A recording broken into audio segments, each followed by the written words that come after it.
Começa agora o programa Banzeiro, uma prosa do movimento Xingu Vivo para Sempre. Bom dia, meu povo do Xingu, do Pará e do Brasil. Está chegando mais um Banzeiro para a felicidade geral da nossa audiência e também da nossa equipe. Eu sou o Thiago e estou, como sempre, muito contente de estar bem acompanhado pela nossa querida amiga Ana Laide no nosso 10º episódio do Banzeiro. 10º! Olha só que caminhada bacana que a gente está fazendo, hein? 10 episódios no empenho de trabalhar com informação e formação política para a defesa do território e dos povos da floresta. Quando a gente pensou o Banzeiro, a gente pensou numa coisa bem local, né? Você sabe disso. Aqui, para o Médio Xingu, especificamente para o povo aqui da Volta Grande, mas o que nos surpreende é que o Banzeiro saiu daqui da floresta, do Rio Xingu, chegou em Belém do Pará e está chegando em vários municípios do nosso estado, mas ele foi além, né? Se espraiou para Minas Gerais, Mato Grosso, Brasília, São Paulo, Rio de Janeiro e agora atravessou o Oceano Atlântico e está lá no Reino Unido. Está lá nas comunidades tradicionais do Reino Unido.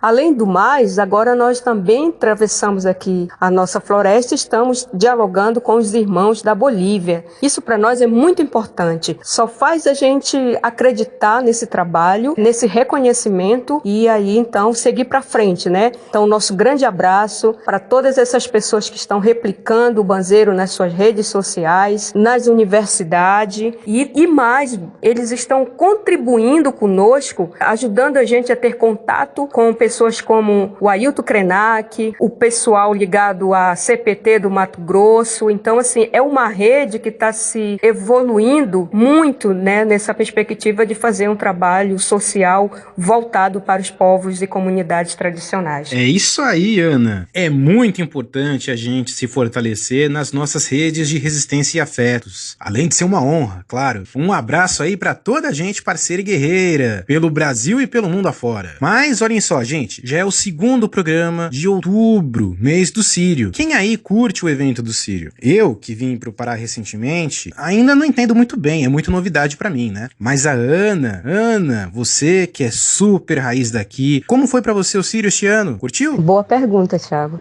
O Círio, pra nós, não é uma questão de religião e nem de curtir, é sentir. Então, independe de eu ser católica, protestante ou sem nenhuma religião. A gente vive aquele momento de energias muito positivas e para mim agora nesse momento foi muito difícil porque a gente não teve o Círio real que a gente sempre teve, né? Mas eu curti sim. Eu estava em Belém e acompanhei, a Santinha sobrevoou a minha casa e isso arrepiou tudo, viu? É muita esperança, né? Que ela passe e muita fé. Esse ano foi mais complicado, não é?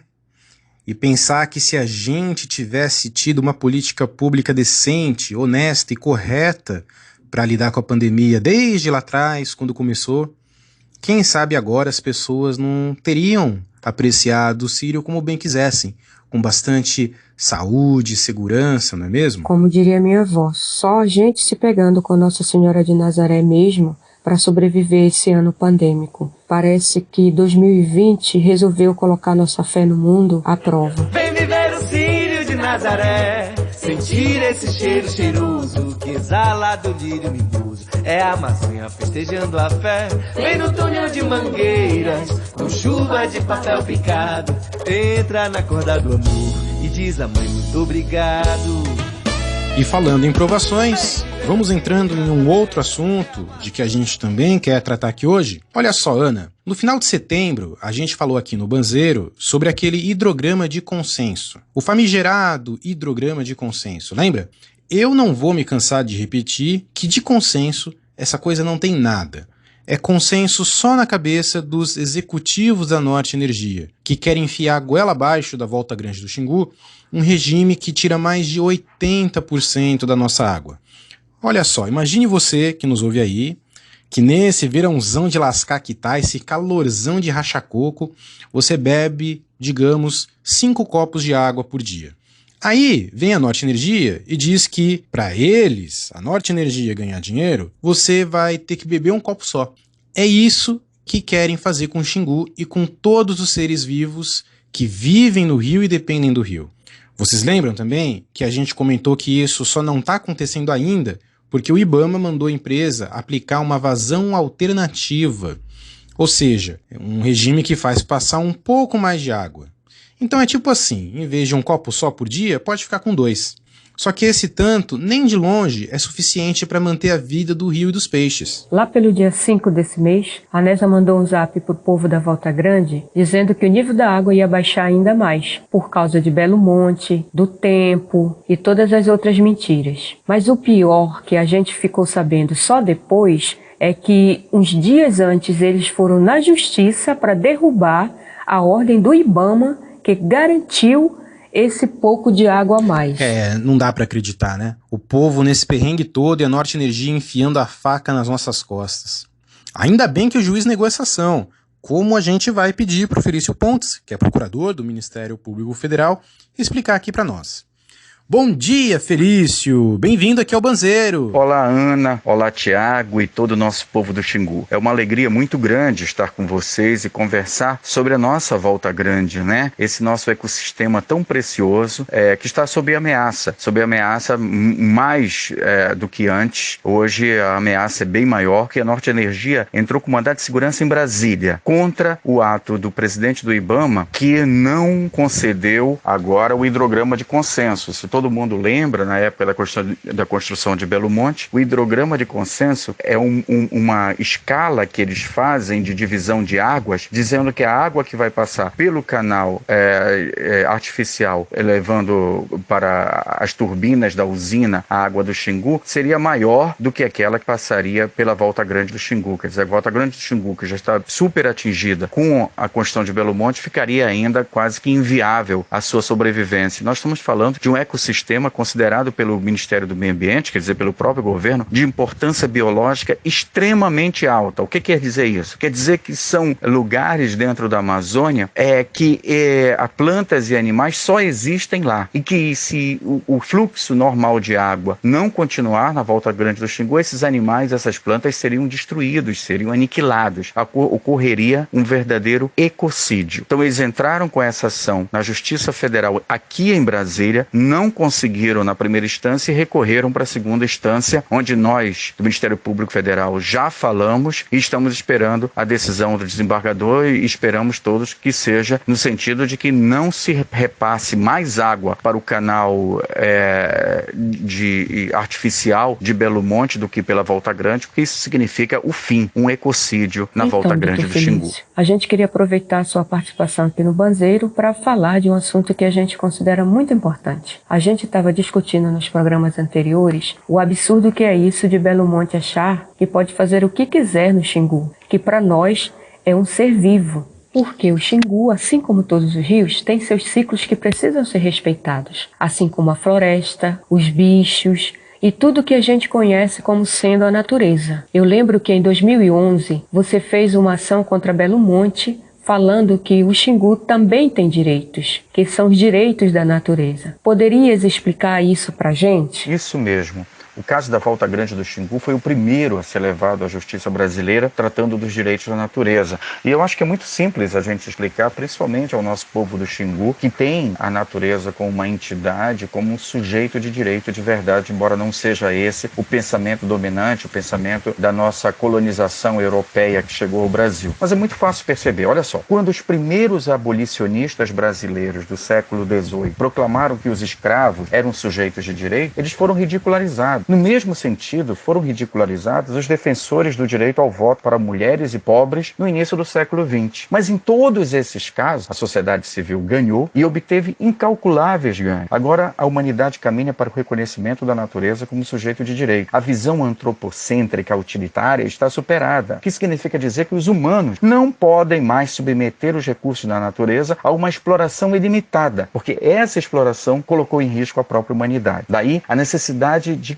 impor limitações éticas e ecológicas a essa ação humana. A gente sabe que o ponto de inflexão, ou seja, de onde a gente não pode mais voltar em relação à Amazônia, é quando o desmatamento passar de 20% a 25%. Já chegou a 17% na Panamazônia e na parte brasileira a 20%. A consequência será um processo, dizem os cientistas, de savanização do bioma, ou seja, um ecocídio. A primeira menção sobre os direitos da natureza que se tem na história foi em 1972, quando foi publicado um artigo chamado As Árvores Devem Ter Direito, do professor norte-americano Christopher Stone. Desde então, intensificaram-se debates entre juristas, teólogos, filósofos, biólogos, todo mundo querendo trabalhar esse tema. Hoje, há o reconhecimento do direito da natureza em várias legislações municipais nos Estados Unidos e na Convenção sobre a Biodiversidade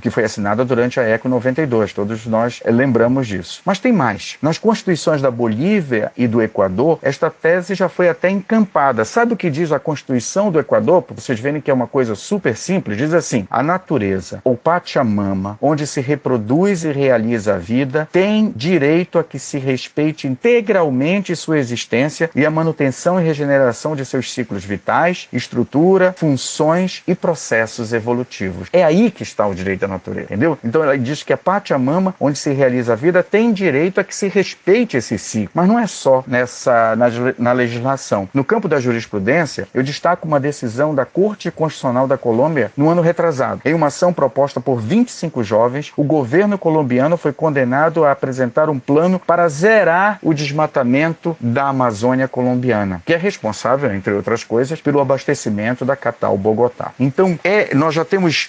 jurisprudência, nós já temos algumas legislações que aceitam o direito da natureza. E nós queremos que isso também possa se fazer no Brasil, que a gente possa juntar muita gente para, por exemplo, colocar uma lei dizendo que a natureza precisa ser respeitada, que ela tem direito. Eu acho que nós vamos precisar fazer isso. Esse talvez vai ser o grande passo da humanidade neste século XXI. É isso que eu espero. Obrigado, Felício. Muito obrigado pela sua explicação tão qualificada. Como eu entendi, então, a coisa funciona assim. As pessoas têm direito, certo? Mas os objetos, como, por exemplo, um celular, um sapato, uma caneta que a gente tem, essas coisas, elas não têm direitos. Nós, que somos pessoas, é que podemos ter direitos sobre esses objetos. E aí, em tese, a gente pode fazer o que quiser com eles. Mas e a natureza? Será que a natureza é também um objeto como um celular, um sapato, uma caneta? Ou será que ela é mais assim como a gente? A Norte Energia acha que o rio é como um pano de chão, que ela pode sujar, rasgar, deixar apodrecer e tudo bem. Já a gente acha que não. A gente acha que o rio é uma coisa que tem vida e que por isso também deveria ser respeitado como qualquer pessoa que tem direitos. Assim como a floresta, as árvores e também os bichos. Se o Xingu apodrece, como a Norte Energia está fazendo acontecer, os peixes morrem e a população pescadora desaparece. Se a gente acha que pode derrubar uma floresta, o que acontece com os pássaros que não podem mais fazer ninhos e os animais que não podem mais viver lá? Sem pássaro, sabe o que acontece? Cresce a quantidade de carapanã e carrapato, que vem aí atormentar a gente. Sem comida, os bichos vêm comendo a nossa roça, olha a complicação. E aí ainda vai ter gente que vai querer, por isso mesmo, matar esses bichos. E por que a gente acha que tem mais direito de viver nessa terra do que os outros seres vivos? Nós, que só existimos porque dependemos, sempre dependemos dos outros seres vivos. Nós fazemos parte da natureza. Embora pareça que não, nós fazemos parte. E a natureza só pode existir em harmonia. Por isso, ultimamente, muitas pessoas vêm discutindo que uma maneira interessante de se proteger a natureza da destruição é pensar e falar dessa ideia de direitos à natureza. Cipó caboclo tá subindo na virola, chegou a hora do pinheiro balançar. Senti o cheiro do mato da Imburana, descansar, morrer de sono na sombra da barriguda. E nada vale tanto esforço do meu canto, pra nosso espanto tanta mata, haja vão matar. Da Mata Atlântica e a próxima Amazônica, floredo secular, impossível replantar. Que triste sina teve certo o nosso primo, desde menino que eu nem gosto de falar. Depois de tanto sofrimento, seu destino virou tamborete, mesa, cadeira, balcão de bar. Acredito que nós que nascemos na Amazônia, pela nossa relação com a terra, a floresta, rios, mar e os seres encantados, estamos de acordo que a natureza tem direitos. Para a gente é meio óbvio, mas o Dr. Felício disse que o MPF usou isso numa ação na justiça, o que significa que tem possibilidade da natureza ter seus direitos garantidos, não só no nosso coração, mas na lei também. Talvez aqui no Brasil ainda não, mas em outros países sim. Por exemplo, na Bolívia, o direito da natureza está na Constituição. Por isso, a gente convidou o nosso amigo Mário Rodrigues, que é boliviano, trabalha muito com os temas e a cultura indígena da Bolívia, para nos contar como foi essa discussão lá. Tudo bem, Mário? Um abraço para vocês e para toda a gente de Xingu Vivo, lá no Brasil, aqui falando desde Bolívia. Vou falar em portunhol, espero que a gente possa compreender o que eu falo,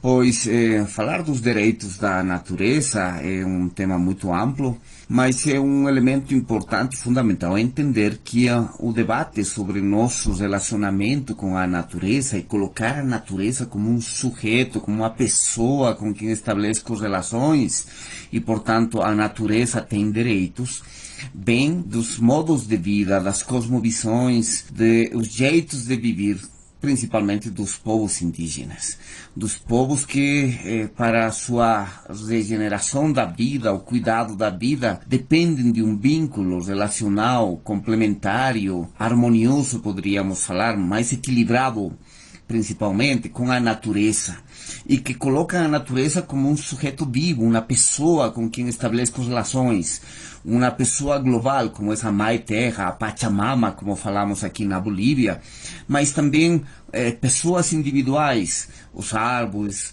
os animais, as plantas, cada uma daquelas espécies da biodiversidade é também um sujeito, uma pessoa com quem estabelece alguma relação. Os povos indígenas colocaram isso no debate no país.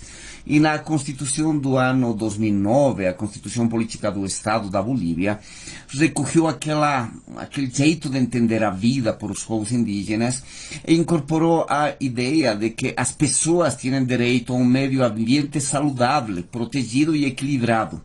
Mas era o direito das pessoas, não precisamente o direito da natureza. Então, o ano seguinte da aprovação da Constituição, apareceu a lei da Mãe Terra, que é muito mais importante, que é uma lei do ano 2010, que fala assim no início.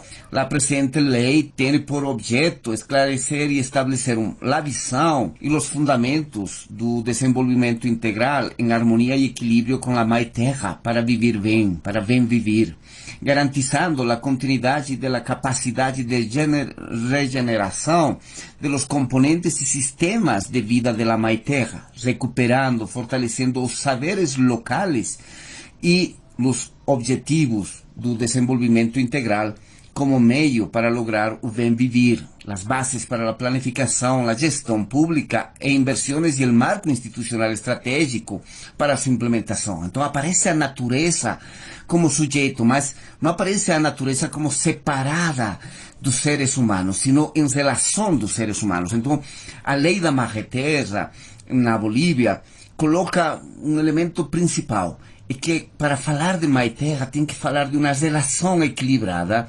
entre os seres humanos e a natureza, o restante dos seres vivos, que é tudo, que todo é sujeito, é pessoa, mas é essa relação, não há natureza separada da cultura, que seria a visão ocidental do mundo, os seres humanos separados da natureza. É a reconstituição dos sistemas de vida que reencontram a natureza com os seres humanos como parte da Mãe Terra. Isso não sempre é possível de se aplicar, tem muitas contradições, mas é um avanço muito importante e que recolhe, como dizia, as experiências e as vivências dos povos indígenas na Bolívia, no continente, nossa Avia Yala e o mundo. Valeu, Mário. Muito obrigado. Olha só, você é o primeiro convidado internacional do Banzeiro. Quanta honra ter a sua participação aqui. E acho que todo mundo conseguiu entender o que você falou, sim, sem problemas. Para mim, o que fica claro no exemplo da Bolívia é que houve uma pressão muito forte das populações indígenas na defesa dos direitos da natureza. Tanto é que essa luta toda se concretizou na própria Constituição, a lei maior do país. É muito importante conhecer outras experiências que tratam dos direitos da Mãe Terra. E a história da Bolívia é um grande exemplo disso. Mas aqui no Brasil, além dos indígenas, a gente tem muitos povos tradicionais diferentes que vivem e defendem a natureza. Aí a gente convidou a Cláudia Pinho, que é uma companheira, coordenadora da rede de comunidades tradicionais pantaneiras. Ela vai falar um pouco como ela vê a questão do direito da natureza. Oi, Ana e todos os ouvintes do Banzeiro. Eu sou Cláudia Sala de Pinho, uma das coordenadoras da rede de comunidades tradicionais pantaneira. A rede é uma instituição que representa as comunidades que se autoafirmam como comunidades tradicionais pantaneira. E nós atuamos no estado de Mato Grosso e Mato Grosso do Sul. Nós vemos que a natureza, ela tem o seu direito, porque ela, por si própria, ela faz muitas conexões. E o Pantanal tem sofrido ataques violentos dos incêndios florestais. E nós percebemos com isso que o direito a existir, o direito de oferecer e de contribuir para o nosso ambiente ser mais saudável, ele está sendo violado. Porque quando os incêndios são provocados pela ação humana, o direito das comunidades usarem o ambiente, o direito do ambiente oferecer alguma coisa para as comunidades tradicionais são quebrados. Então, é preciso pensar que mecanismos o Estado brasileiro pode fazer perante a lei mesmo, para que coisas como essas que aconteceu no Pantanal, né, desses incêndios que destruiu toda a biodiversidade, animais, plantas, elas não fiquem impunes. É preciso pensar que a destruição, a alteração dos ecossistemas é uma alteração também na vida das pessoas. Nós estamos passando por momentos difíceis, mas que com grande esforço e com a união de vários grupos sociais, de vários povos e comunidades tradicionais, nós vamos superar. Muito obrigado, Cláudia. E olha só que coisa importante que você falou aí pra gente. Aí no Pantanal, vocês estão conseguindo se organizar em rede para fazer resistência. E é isso que multiplica nossa força e efetividade na luta, que não é só a luta pela nossa sobrevivência, mas também a luta pela nossa dignidade, pela nossa liberdade. É isso que a gente está construindo aqui. Já existe a experiência da Rede Etnodiversidade, criada ano passado pelos alunos do curso de Etnodesenvolvimento aqui no Xingu. Estamos organizando e criando os núcleos guardiões do Xingu, porque é sério, gente. A NESA chega nas nossas comunidades, vem com a conversa mole, às vezes diz que vai dar projetos aqui ou ali para os povos que foram impactados pela empresa, enquanto está detonando o Xingu e arrebentando com a nossa vida e todo o nosso território. Mas não é só a NESA, não. Junto com a NESA veio a desgraça da Belusan, que é a mineradora canadense. É interessante, né? O povo ribeirinho, o povo indígena, o povo quilombola e os povos tradicionais em geral, a gente não precisa reconhecer que alguma coisa tem direito para lhe dar o valor. A gente enxerga o valor e a beleza da vida como ela é, na nossa relação direta, e não por intermédio de um papel ou de um advogado. O Estado, ao contrário, só respeita aquilo que tem direito, que ele chama de direito na cabeça dele. Uma noção complicada, cheia de linguagem jurídica, terno, gravata. E isso também só às vezes, né? Tem que ver isso aí, porque a gente, as pessoas cidadãs, os povos, nós temos muitos direitos e estamos vendo eles aí sendo desrespeitados o tempo todo. Mas o Estado não aceita conversar se não for nessa linguagem jurídica. E daí a gente já vê como a existência do Estado é limitada e estreita. Ele não compreende, na cabeça dele não cabe a maravilha que é a floresta e a vida. Mas tudo bem. A gente não escolhe luta, a gente luta com o que dá e com o que se tem. Se o Estado só reconhece o valor das coisas que tem direito na definição dele, Então a gente vai lutar para que as matas, os rios e os bichos também tenham sim os seus direitos reconhecidos. E vamos trazer a natureza toda e inteira com a gente. E vamos fazer tudo mais o que for preciso para preservar e reconstruir a harmonia deste planeta. Vamos trazer todo mundo, as redes, os povos, as instituições e toda a gente encantada. Com certeza, quando a noite vem, tem saci, caipora e curupira também. Bicho feio sempre tem, ontem, hoje no além.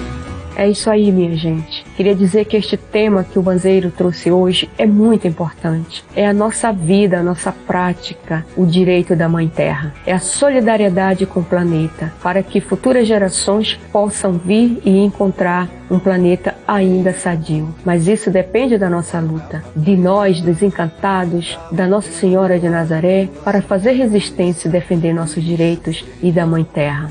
Queria dizer também que bicho feio é Belo Monte, é Belo San, é a Vale, madeireiros e grileiros da Amazônia. E o Banzeiro fica por aqui até a semana que vem.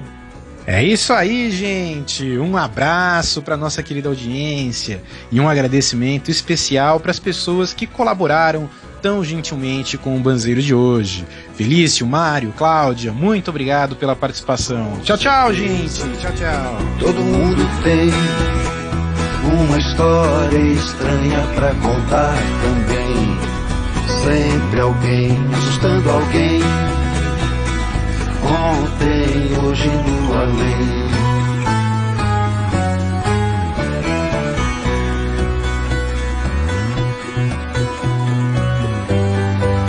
As fogueiras e os porões escuros